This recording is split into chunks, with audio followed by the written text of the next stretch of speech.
شیخ نجم الدین کبرا نے اپنے ایک مرید کو جناب شیخ مصلح الدین کی طرف بھیجا کہ ان سے پوچھو کہ میں کس نبی کے زیر قدم ہوں۔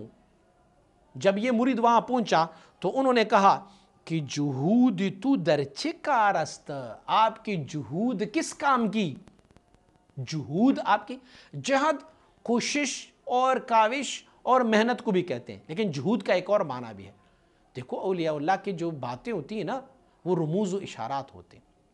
تو اس جناب شیخ مصلح الدین نے ان کو کہا کہ بھئی جہود تو در چه کار است، تمہاری یہ جہود کس کام کی ہے؟ تو شیخ نجم الدین کبرا رحمۃ اللہ تعالی نے اس عبارت سے یہ بات اخذ کی کہ میں حضرت موسیٰ علیہ نبی علیہ السلام کے زیر قدم ہوں۔ تو حضور مجھے یہ بیان فرمائے کہ اس سے کیسے پتہ چلتا ہے کہ آپ حضرت موسیٰ علیہ نبی علیہ السلام کے زیر قدم ہے، کیونکہ انہوں نے تو یہ کہا ہوا ہے کہ جہود تو در چه کار است، تمہاری جہود کا، تمہاری محنت، تمہاری کاوش کا کیا ہے؟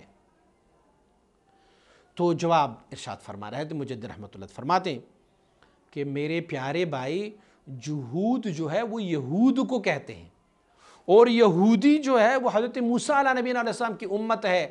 تو جناب شیخ مصلح الدین نے رمز اور اشارے سے ان کو یہ بات سمجھائی کہ جہود تو در چه کار است، تمہاری جہود کیا چاہیے، یعنی تمہیں جہود سے کیا تعلق ہے؟ معنی یہ ہے کہ جہود یہود کو کہتے ہیں، یہود حضرت موسیٰ علیہ نبی علیہ السلام کی امتی ہے، ان کا قوم ہے، تو بنی اسرائیل یہودی ہے نا۔